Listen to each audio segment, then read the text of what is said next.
Welcome to episode 33 of the Hodgepodge Podcast. I'm your host, Doug. And I'm Dirty A. As the name suggests, we can talk about a hodgepodge of topics anywhere from movies, music, TV, and other pop culture events. And on this episode, we'll be discussing a hodgepodge of movies, including Kevin Costner's Draft Day and Johnny Depp's Transcendence.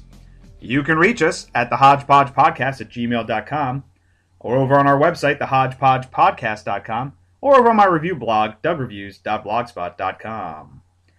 And before we get started, we're working on it, where you'll be able to reach us somewhere else.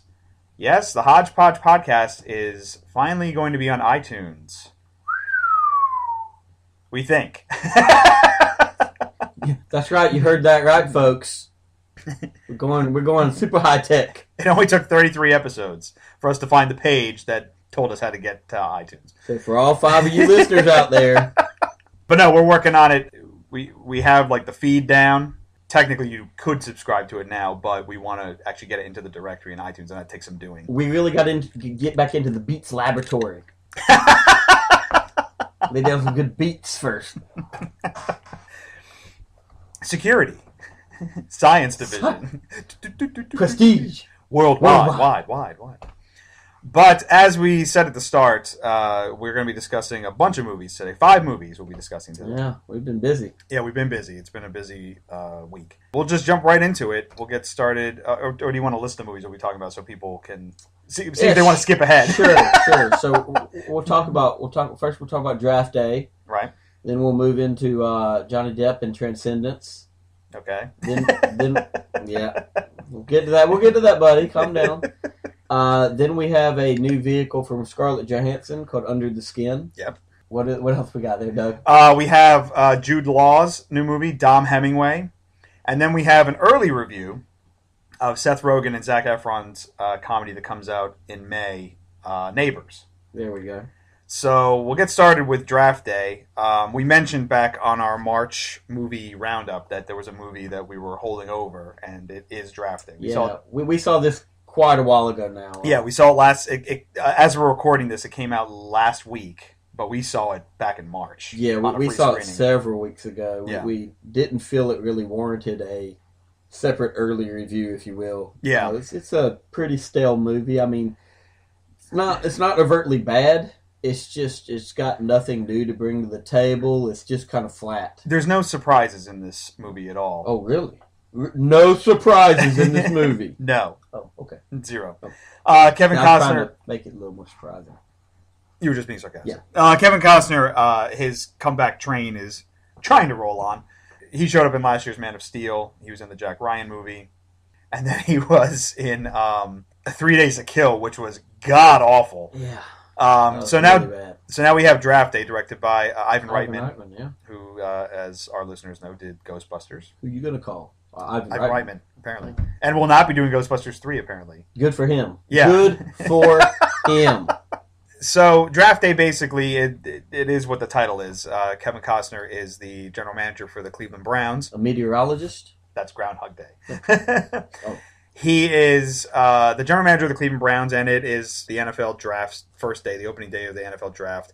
And he is, from the trailer, it makes you think he's got the number 1 pick from the start, but they don't.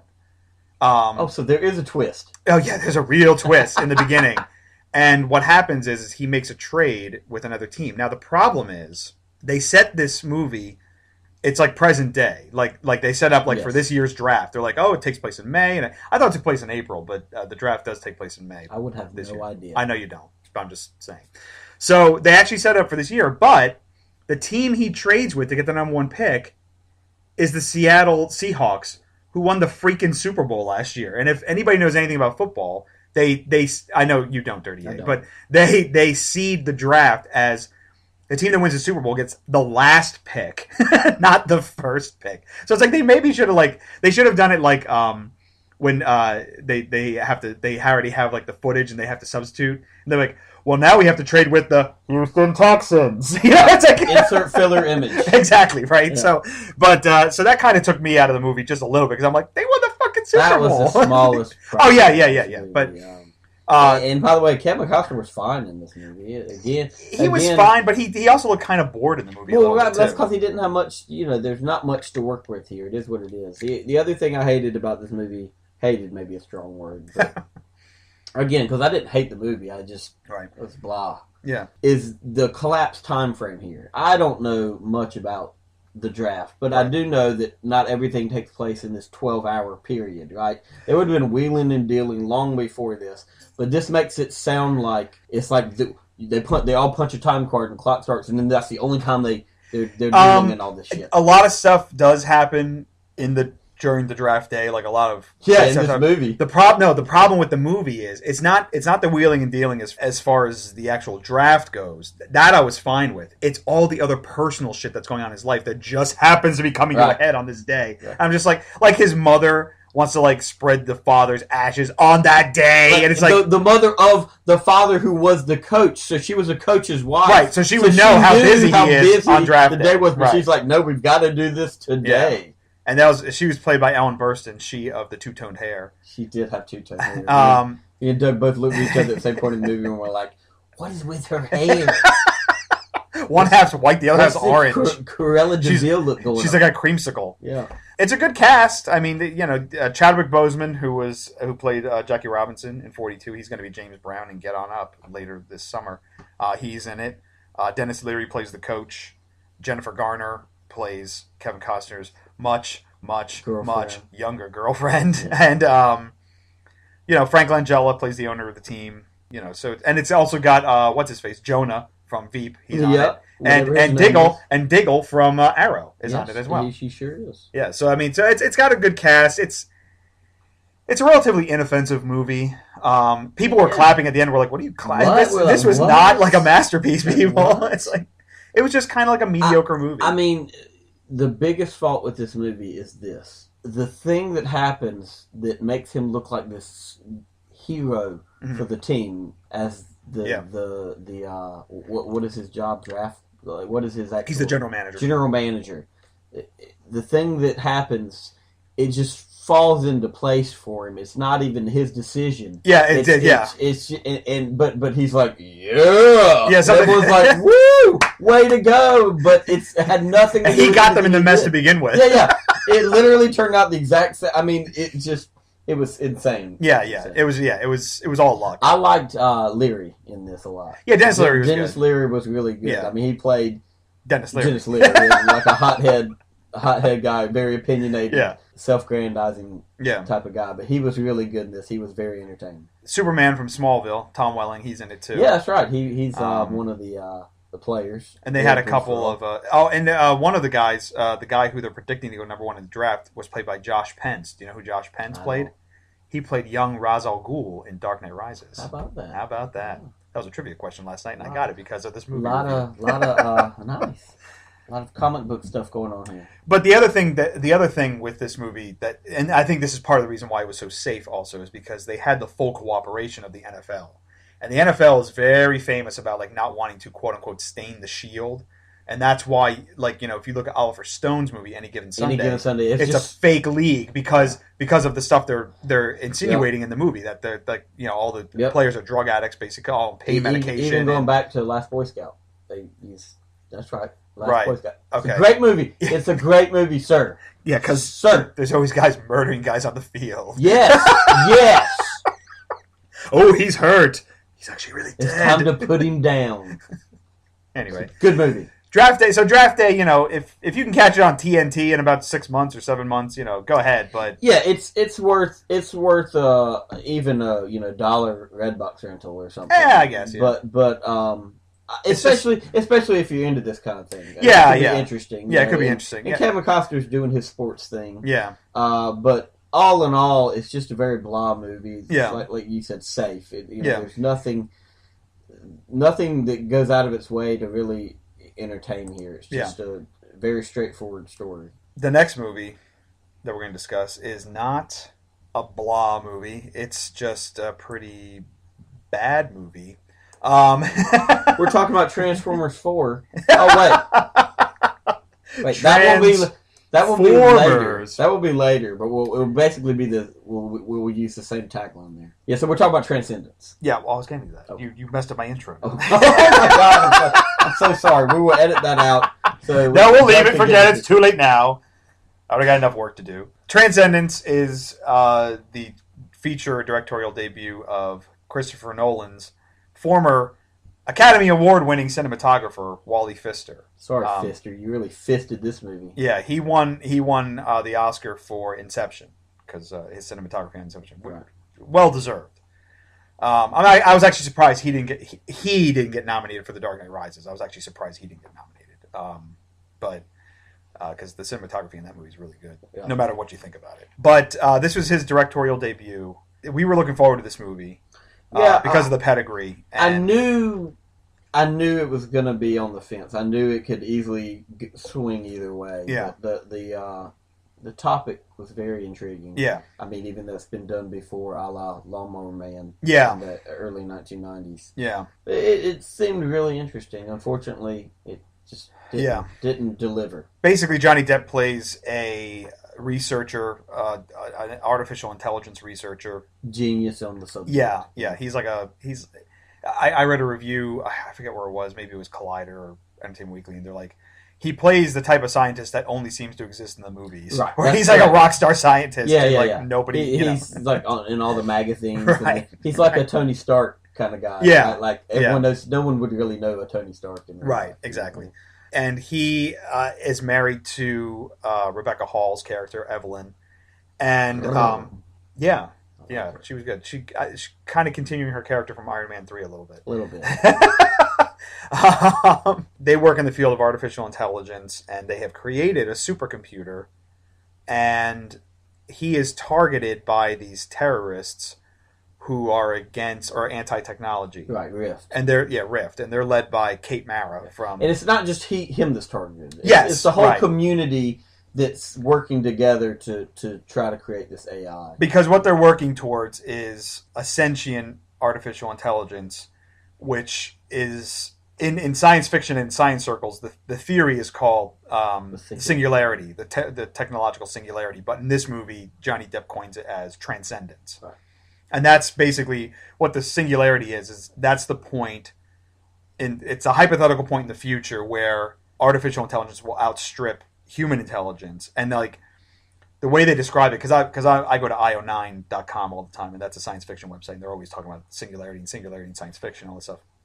And they say sometimes the reason why it's so hard for writers to write about it is because once we pass that threshold, the technology in the future will almost seem like magic to us. Right. Yeah. The idea is that at that point there's nothing we can understand. And there's some people who argue that we've already kind of had the singularity, because if you go all the way back to like the 1800s or something like that, and people look at a smartphone, they're, what is this devil machine? That is a stretch. It is. But like, so what happens is that these people try to assassinate Johnny Depp. And he gets one of those KGB radiation bullets in him, and then they think he survives. They get the bullet out of him. He's only like grazed or something, and then they realize, radiation poisoning, you're dead. Right. So what his wife wants to do is upload his brain into, and all these different scientists they work with have been working on all this. All the pieces are there to put this together. Right. They want to upload his consciousness into the supercomputer, basically. And by the way, he's the last link to this, because as they tried to kill him, they actually did kill other people, all the other factions of this AI community. So it's like him and a couple of his colleagues are the last links. Him, Morgan Freeman, and Paul Bettany. Paul Bettany and his wife. Paul Bettany plays Max. They're best friends. Yeah, who was kind of like the scientist descendant. Like he acknowledges the problems that AI could cause, whereas everyone else is just working towards it. And that's part of the problem I have with this movie. We'll get to that. We'll get to that in a minute. We'll get to that in a minute. But he's also kind of a jack of all trades, because he's a surgeon and he's he knows all this computer shit, and it's ridiculous. But he's a super genius idiot. Jack of all trades, master of none. Right. So it works, obviously, because if you've seen the trailer, you know it works. And Johnny Depp gets uploaded to the supercomputer. And then he wants to go online so he can get more power. Rebecca Hall's all for it, and Paul Bettany's like, "Whoa, you can't do that." He's helped up until this he's helped point. all the way up to this point. like that wasn't the end goal all along. He helped build Frankenstein. He said, "Whoa, you're not gonna let him outside, are you?" Wait a second. I thought you were just gonna keep him here and fuck him, but you're gonna let him outside. So they have a split, and then the terrorists kidnap Paul Bettany, and they want to get him to help them. One could argue that Bettany never thought it would actually work. He thought maybe he was just helping her through grief. True. And so she does put him online, and then all of a sudden Johnny Depp takes over the fucking internet, basically. Yeah. And then he basically steals money for her, basically, or he plays the stock market expertly. At this point in the movie is when it really takes a dive for me. And I love sci-fi, and I realize it can go anywhere. You know, willful suspension of disbelief, certainly in sci-fi. But a lot of the stuff that happens next in this movie took it a little far for me to really jump on board. He sets up like a shell company for his wife, and then they start building their empire, you would say. And then they are working on all kinds of stuff. That no one's trying to stop, by the way. That no one's trying to stop. They're just doing their thing. Yeah, no one's trying to stop this. Because Morgan Freeman, like we said, is in it. He plays Johnny Depp's mentor. And then Cillian Murphy, also from The Dark Knight. He was a Scarecrow. He plays an FBI agent who has zero urgency whatsoever to stop this from happening. He just seems willing to sit back and let's see how this plays out. We won't go into too many spoilers about the movie because basically everything we've covered is basically covered in the trailers. The problems that I had with the movie, a lot of people are saying, "Oh, it's stupid" and all this kind of stuff, and it is, but the one thing I liked about it. We'll start with one thing that I did like about it. When the artificial intelligence when he takes over stuff, they do kind of capture the singularity well for me. Where like the stuff that he does is almost like magic. Oh yeah. So it's like that was cool. There's a lot of great ideas that are in this movie. It's just that they shove them all into this 2-hour movie, and nothing gets enough room to breathe. Like this would have been better as a TV show. Wait, it already is a TV show. It's called Person of Interest. Person of Interest, we did an episode 7 of the podcast. We did on Person of Interest. Back in the early days. In Transcendence, their supercomputer's already built. And I'm not mistaken, that already was like an AI, right? Like it was like a sentient AI, but they just didn't release it. It was just contained in it. Right, it was contained. Yeah. So in Person of Interest, the machine, you get to see the birth of the AI and how it evolves and all that kind of stuff. It's way, way more interesting. Right. And then in this, they already did it. They already built it. And then they just laid Johnny Depp's face on it, and then... Well, yeah, the idea, though, is that this isn't just AI, right? They've uploaded consciousness, an existing consciousness into the world. But still. So there's questions in this... There's a lot of big questions in this movie. Questions about the soul and stuff like that, and if there is a soul, could you transfer that, like, in a computer or something like that? Transcend, so. Yes. What would a super intelligence like this do if it got out into the world? And speaking of that question, I thought Spike Jonze' Her, which we discussed several episodes ago. I thought that did a much better job, and it was, for lack of a better word, more realistic. What would happen if a super intelligence got out like that? It wouldn't try to take over the world and change stuff.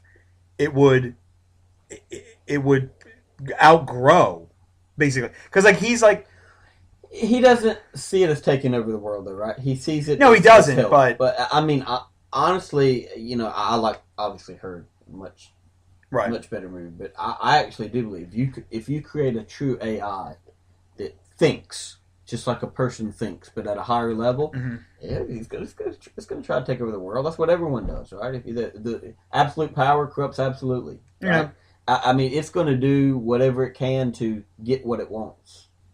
So at that level, I was with it, but it was just some of the things it did. I don't want to, like I said, want to get into spoilers, but it just seemed a little far-fetched. But see, the thing with the thing with Her, what I'm getting at is that with Her, she outgrew all that kind of stuff. Like it became more about expanding her knowledge and all that stuff. And he was always in Transcendence. He's always anchored to the Rebecca Hall character, but I felt her was much more realistic in that she would have outgrew the attachment to Joaquin Phoenix, which is funny because for a while you thought that's what was happening here, or at least I did. I thought, oh, okay, but it was the exact opposite. It was like she was growing out of him, and he was trying to.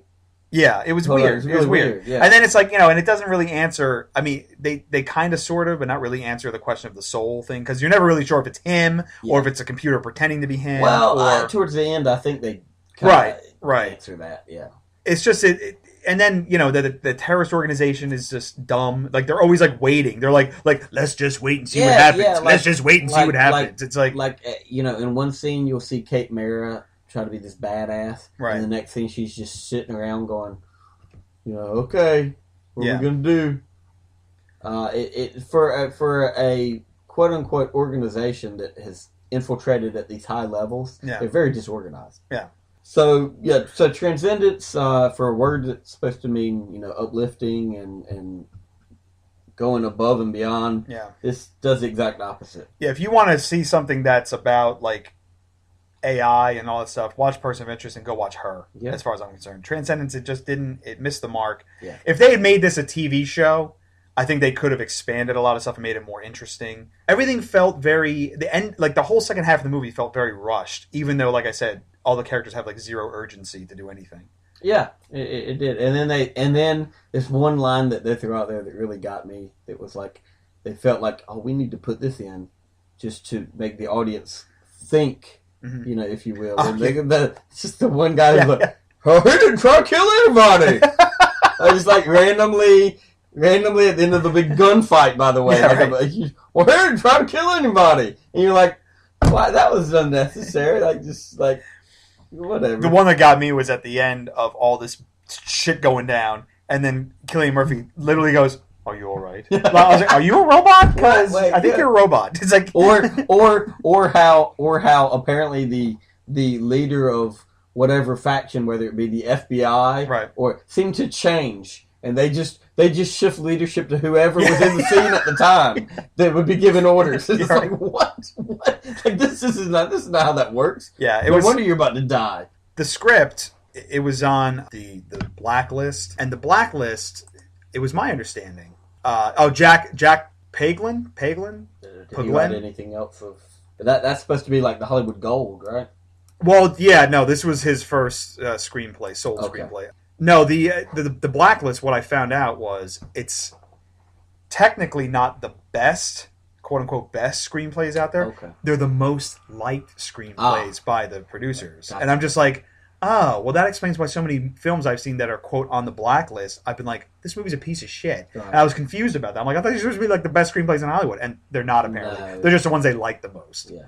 So whoever's giving out BJs, and that's how they get on the list, I guess. It's probably truer than you want to believe, actually. That's what happened. That's what happened. So we saw yesterday a movie that we're kind of divided on. A little bit. Yeah, we're definitely. We saw Jonathan Glazer's new film, Under the Skin, starring Scarlett Johansson. ScarJo, yep. Notable because it does feature Scarlett Johansson's first. Her two twins. Her fully nude scenes in this movie. She's got a great body. She does. Yeah. She does. Yeah, that's right. That's right. She does. It's a very... Just so I'm not sexist, she's a great actress as well. Yeah, she's really good in this, but this movie is definitely not for everyone. It's to call it a terrible movie is going way overboard for me. I know you actually enjoyed it quite a bit more. By the end of it, yes, I did. During it, we'll get to that. The idea of the movie is great. Yeah. I love the idea of the movie. I love where they're trying to go with it, but in the end, for me, it was just too much repetition of the same stuff at a very, very slow-paced repetition, mind you. And there were only a few key scenes in this, almost 2-hour movie that really meshed everything together. Right. And if it had been a tighter tighter screenplay with not so much repetition, Right. I would have enjoyed it a lot more. It's based on a novel by Michael Faber or Michel Faber. Okay. It's spelled like Michel, like the French Michel Faber, but it probably Michael. So probably a dude. Yes, probably Michael. But it's based on a novel by him, and the premise. But the novel it's like Enemy. When we discuss Enemy, the novel is completely different from the movie. The movie is very loosely adapted from the novel, and basically, Scarlett Johansson plays an alien who picks up lonely dudes, hitchhikers, lonely dudes, takes them to this house, and they fall into like this. Yeah, she lures gets them in a trance, or something like that. Walks them into this pool of Black. bio goo, if you will. Like, it looks black, but I think that's just because the whole room is black. Maybe, because we see under it. That's true. You can't see, so it's just like this bio goo that kind of preserves them underneath and sucks the essence out of people, basically. Yeah. And that is her goal on this planet. Her and her team of cover-up guys, if you will. Yeah, there's guys on motorcycles that basically fix so up any evidence. If there were to say evidence in a crime scene, even though most of what she does is just kind of drifter type of people that you wouldn't even know are missing necessarily. If there ever was evidence, these people would come in on their motorcycles, clean it all up, and wash their hands of it. And what happens is that, and what Dirty A is talking about, is that they go through several sequences where she is picking up dudes and stuff like that, and it is very repetitious. Then she meets this one guy, and she starts to feel, and I would say throughout the movie, it slowly turns this way, that she starts to feel empathy for her victims. I agree. It's not like a turn on a dime type of thing. Right. It's just like all the scenes leading up to when you're about to talk about. I'm not going to spoil too much. But yeah, right. But if there was something to be noticed, I hardly noticed it. Right. It just seemed like, we get what you're doing now. Let's move on. She starts to feel empathy, and then she kind of splits from her people. And then she tries to live like a human life a little bit. Yeah, just for like a day or two. She kind of runs away, if you will. Right. And tries to feel, if you will, like a human. Right. This is very much an art film.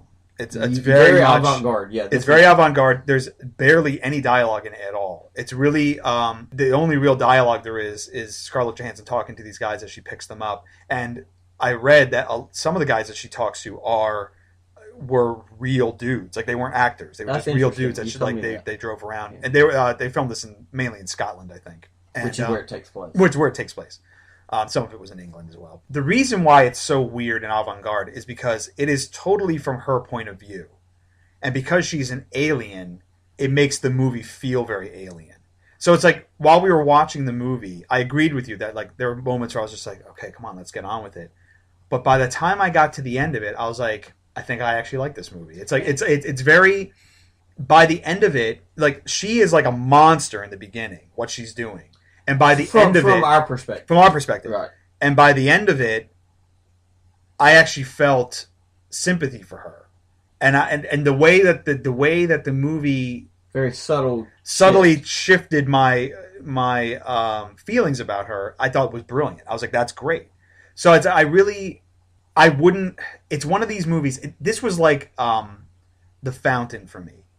Aronofsky. Not that they're similar, but as far as I felt about it, I was like, I liked The Fountain. Oh God, you like The Fountain. But I wouldn't like recommend it to anybody. It's a tough sell. Because it's like, I know people will go see it and be like, this is awful. So I liked Under the Skin, but I can't exactly recommend it because I know people. I mean, you know me. I'm not against it. Oh no, yeah, I know. I do like those films, and none of the things that you've talked about were inherently the reason I did not particularly buy into this. Right. Unfortunately, The Fountain as well is another one I just was way over my fucking head. The difference with The Fountain, though, is that The Fountain is very dense. It's like a very dense... Agreed. It's tenfold what this movie was at that level.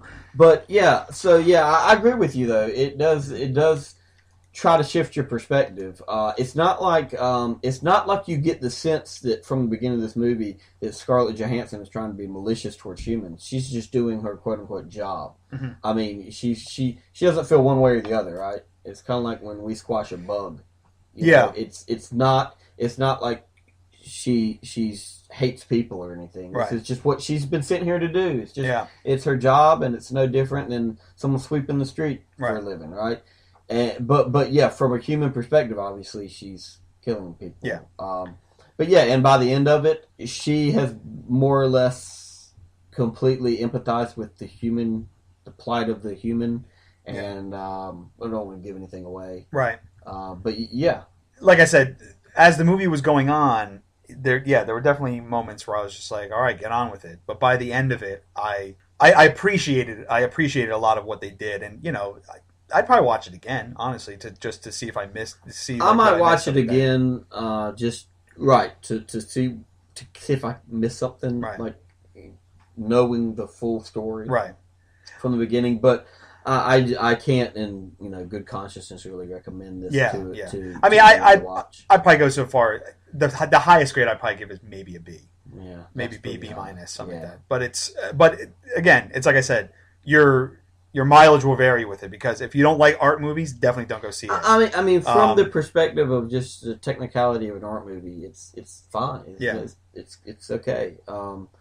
It just there are plot holes and pieces of the story that just seem so drawn out.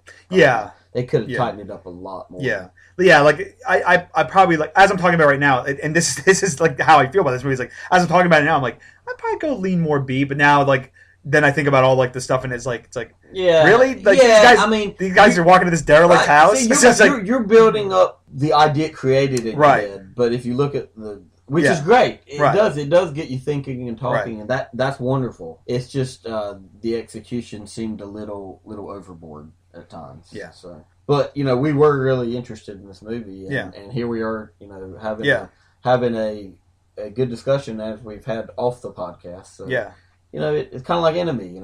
It created a dialogue, and that's what if that's what the movie's job is to do. Yeah. Enemy, though, that's a batshit. They had a scene that was almost right out of Enemy at the very beginning. They sure did. Oh my god!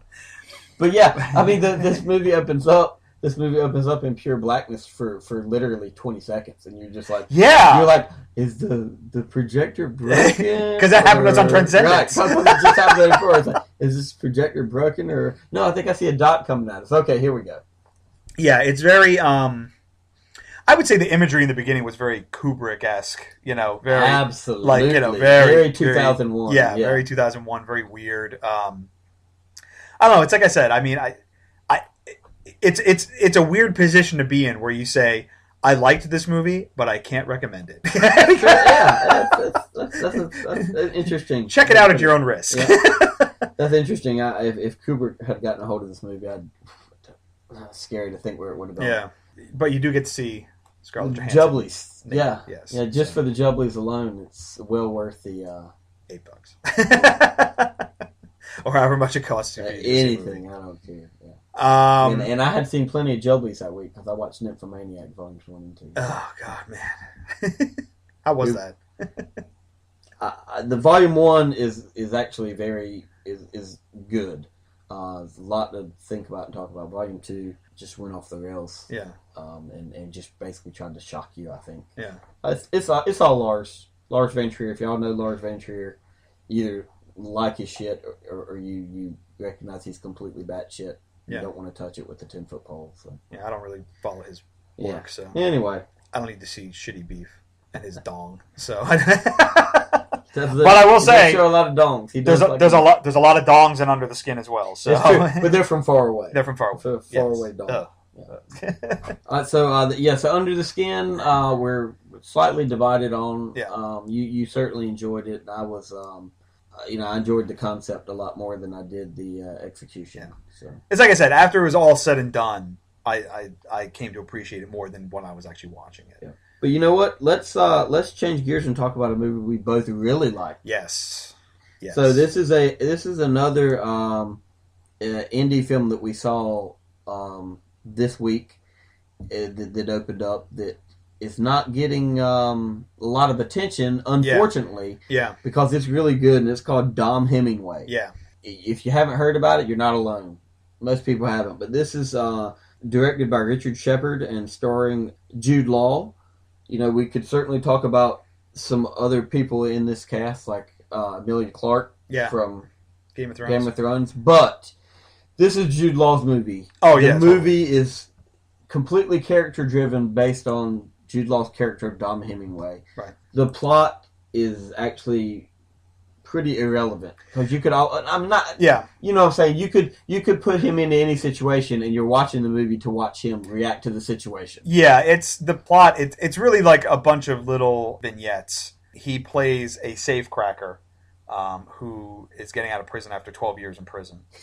Jude Law he still looks like Jude Law, but you wouldn't even recognize. I mean, he's Cockney Jude Law. Yeah, he's very cockney, very, very foul-mouthed. From opening scene in this movie, my God. From the opening scene in this movie, with his monologue, he's basically lauding his cock for about 3 minutes straight. Yeah, it's brilliant. It's wonderful. It's getting kind of like divided reviews. Some people either love it. It's an either you love it or hate it movie. I'm guessing maybe it has to do with its crudeness. Probably. Because, obviously if you don't want to deal with that crass and crudeness and you think it's in there only to be crass and crude, you're not going to enjoy it. But I disagree. I think that this is this is the character. This is who he is. Yeah. To me, one of the most brilliant characters this year on the screen. I was reminded a lot of Jordan Belfort from Wolf of Wall Street. Right. Except the difference is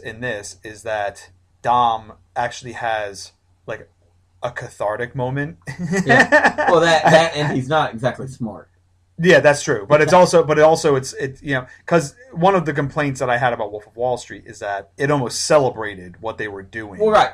Whereas from the beginning to the end, after he's been called, he doesn't learn anything. He's not changed at all. Yeah, he doesn't learn anything. Completely unchanged, which is fine. Which is fine. Exactly, that's fine if that's the story of time. Because like I said, I thought Scorsese was doing it more to say the point is that those people don't change, and that and the problem is with society that they want what this guy has, and that's what needs to change. But anyway, in this, it's very much Dom Hemingway very much has an arc. Ultimately, he's trying to reconcile with his estranged daughter, who's played by Emilia Clarke. She actually sings in this movie. Yeah, and she's actually pretty good. She's pretty good. I mean, you get little taste, but she has a voice. She does a cover of the Waterboys' Fisherman's Blues. And it's really good. I'm actually going to attach it to the podcast. Oh. So, because I went and bought the soundtrack. The soundtrack's pretty good, too. Anything that's got some good 80s in there is fine with me. Yeah. But I also meant the score that they used, too. Right. A guy named Rolf Kent did a lot of the score work, and Chad Hobson and Rolf Kent did a lot of the stuff, and it's pretty good. Dom Hemingway I had to feel a little bit of, especially because of the soundtrack, the way the soundtrack was, a little bit of a feel almost like an Ocean's 11 vibe, the way they did, just based on how they did the soundtrack, and score and I was also reminded a little bit of other British heist movies, Layer Cake, and absolutely, stuff like your Lock, Stock, and Two Smoking Barrels type of thing. Yeah. This is definitely like a British type of movie. We also have to mention Richard E. Grant, who plays Dom's best friend Dickie. He's fantastic. Great. When I first saw the trailer, I'm looking at this guy, and I've seen him in other stuff.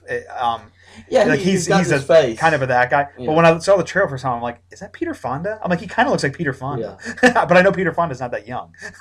Yeah, he's definitely the best supporting character. Oh, yeah, he's great. He's Demian Bashir, he's in it as well. Yes. You might recognize from The Bridge. Yeah. And Machete Kills last year. Yeah, he was in Machete Kills. Yeah, so he's good. Hey, Machete! He's good, but this movie is hilarious. We laugh the entire time. It's really, really funny, but it also has... And it's got a poignant moment. Yeah. With in the middle, and he's a genuine character, right? Mm-hmm. I mean, he's crass and crude, but he recognizes his faults. He's a lot of fun. Yeah, and he's trying to atone in his own ways. But it's such a fun ride of a movie. I mean, it's so funny. Yeah. I didn't stop laughing. I mean, I want to see it again. Oh, so do I. Yeah, I mean, it was really, really funny. And I'm a little baffled that the split on it. 'Cause to me, it seems like you said, if everyone loved Wolf of Wall Street in its crassness, this is not everybody did though. I mean, it got better reviews. Better reviews, but I also think the other reason for that is because of the pedigree for that movie. It's course, Scorsese, you're right. and Jude Law is he's not exactly on the A-lists right now. No, he's kind of doing kind of like a McConaughey thing. He's kind of like trying to turn it, because he was in Side Effects last year. Yep. He's kind of trying to turn it, which was a great movie. Which is a great movie too. He was great. Yeah, he's a great actor, and this role, this movie is it's got some great supporting cast. It's a one-man vehicle for the most part, and he embodies this guy. I mean, it is great. I've been looking forward to this since the summer when I saw the initial teaser trailer for it, and this is one of those that just didn't let me down at all. Probably exceeded expectations for what I thought the movie would be. Yeah. It's definitely one of my favorites of the year so far. Yeah, and I mentioned to you after we saw the movie, I said it's a shame that it came out this early in the year because he'll probably get overlooked for any kind of awards consideration. He's really good. I mean, he's completely transforms himself into this guy. I mean, I'm laughing just thinking about certain scenes in the movie right now. It's just great. I mean, there's not much to give away here. There really isn't. The story, the plot, and I think straightforward. He's gotten out of prison after 12 years. He was in prison for 12 years because he refused to snitch on his boss. Right. So now that he's out, he expects compensation. He wants some money, and that's his goal. Is A, he wants his money, and B, he wants to reconcile with his ex-wife and child. Well, not his wife. His child. His child. Yeah. Basically, that's it. And I think maybe another reason why a lot of people didn't take to the movie as well as we did is because he does come across as kind of like a one-note character, but he does go through a change. I guess I would say on the face, but he definitely had human. Yeah. I mean, a lot of people are like that, right? Yeah. Where on the surface they're one note, but you can see a little more if you're looking deeper at their life. I would have liked to have seen more of Emilia Clarke and her end of it a little bit more. I think, but other than that, I mean, that wasn't the story, but yeah. And things. It's not a perfect movie. I mean, things did happen a little conveniently. Of course, But, this. I'm not saying this is best picture quality movie necessarily. Right. It's just, for me, it was so enjoyable. Oh yeah, it was. It was a really good movie. It's definitely one I'd highly recommend. To go see. The final movie we're going to discuss is a movie that is due out on May 9th. And that's right. Well, this is an early review. It's an early review, and we saved it to last because we weren't sure if we were going to cut it from this episode or not. So just say. To be fair, we could have done this later, but you folks love your early reviews, so we'll give you one. This is Neighbors. It stars Seth Rogen and Zac Efron. It's directed by Nicholas Stoller, who directed Forgetting Sarah Marshall. And one of my favorite comedies of all time. And what else did he direct? He directed that. The 5-Year Engagement, Get Him to the Greek. Right, Get Him to the Greek. That was the other one. Yeah. And he's written some other screenplays. He didn't write Forgetting Sarah Marshall. But he wrote he was a writer on the 2 Muppet movies. And he wrote Yes Man and Fun with Dick and Jane, which were... comedy is his wheelhouse. That's what he does. Right. Neighbors is one of those movies. It's one of those comedies where I definitely laughed and I enjoyed it. But throughout the whole movie, I was thinking to myself, why don't I love this movie? Yep. And it's like, I just did not love it. And I figured it out before I wrote my review. And the reason why is, it's because the filmmakers make you root for the villains in this. The story basically goes that Rose Byrne and Seth Rogen live in their house. They're a young married couple. Just had a baby a few months ago or whatever. Yeah. And the house next door is empty. A fraternity moves in. Problem number 1, fraternity would never move into just a neighborhood.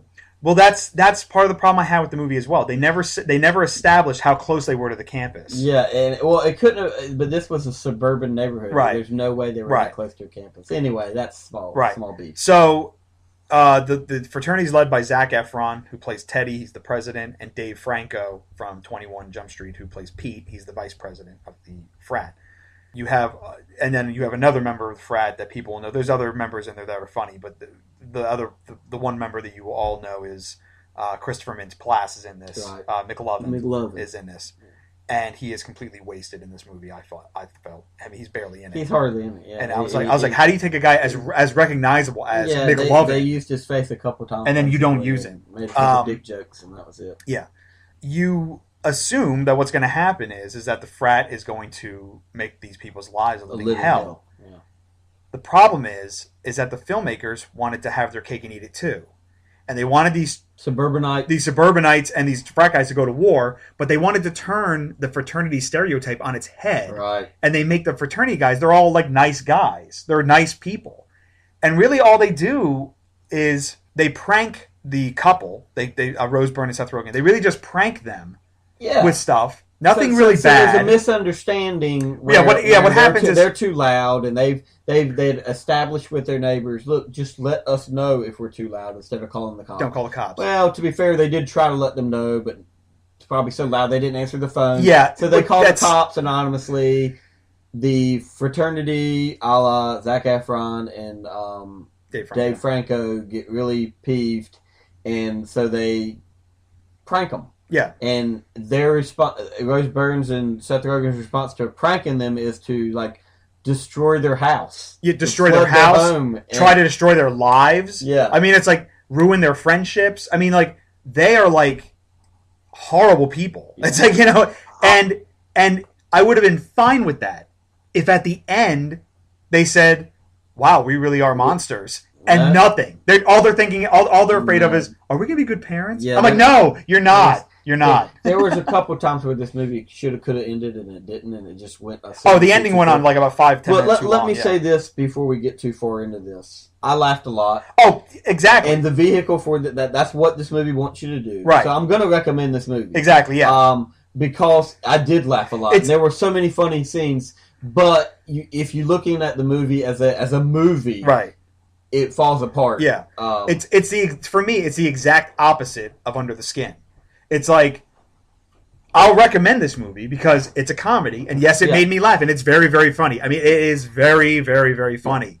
But as a movie, it's a piece of crap. So my main problem with this movie is also kind of tonal. Right. In that I feel the movie could have been just as funny, if not funnier, and better had they kept it grounded in a reality. Right. But what they did with this movie is they tried to make some things realistic and other things batshit. Right. Stuff that would never ever happen in a million years. Right. But just do it to heighten the laugh, maybe. But they just went all way over the top. Way over the top, and it was unnecessary. They could have done different jokes, but just as funny had they kept it all grounded in stuff that would actually happen. Yeah.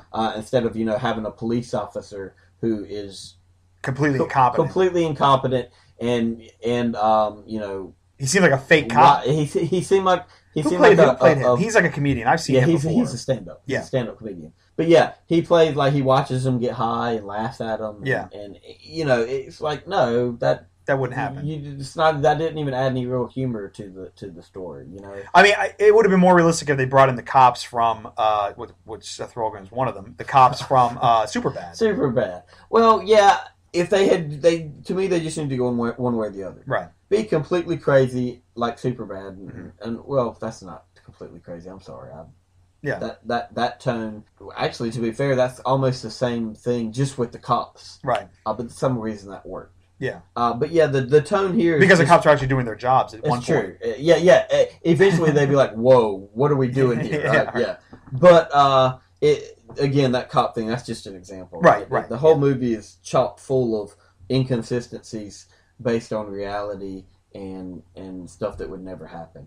And that's my biggest problem with the movie. You're right, though, if you think about it. The whole, these parents, to call them suburbanite parents is it's not to lead you to believe they're straight-laced. I mean, they're just coming out of their 20s kind of thing, and so they're trying to find their way as where do they fit in society now? Because they have these friends that are still kidless, right? Right. And so, they're always going out and they don't know where they fit in, which is fine. That's kind of an interesting dynamic, but the movie itself just, and I hate to talk about it this way because, again, very funny, and I laugh. Again, it's very, very funny.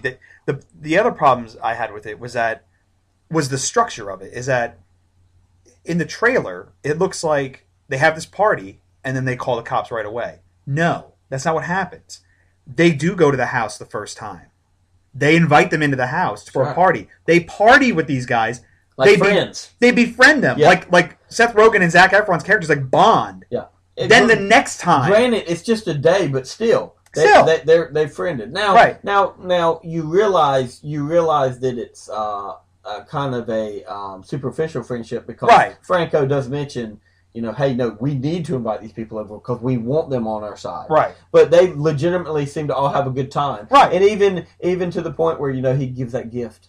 Right. That he was going to give him. So you knew that they legitimately seem to have liked each other. Right. And then it just goes crazy. And then they call the cops. Yeah. And then I'm like, so that's what ruined it for me. Was like, yeah. Because they're like, no, we're not going to go over there every time. It's like, yeah, but you did the first time. You went over to the house the first time. Just go over there again. Just say, hey, can you kind of keep it down? Yeah. Now, granted, after weeks of this, you get fed up. Right. But it was like the next night. Days. It was the next night. Days. Exactly. So leads into the other problem. They seem to be the only people in the neighborhood who have a problem with these guys being loud as shit. Right.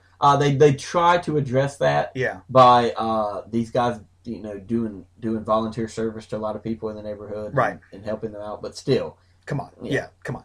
So and that's what you're talking about, where it's like some of it is realistic and some of it's completely unrealistic. These people, like you mentioned to me before. It would have been more realistic had it been like a neighborhood watch type of group or something. Right. That's what they would have done. Yeah. They wouldn't have gone over there. Guys, they wouldn't have called the cops. They would have gone to their neighbors, their friends in the neighborhood, because they were already established living in that home, and they would have said, "Hey, we got to get rid of these guys." Right. Exactly. And then they would have taken steps to do it.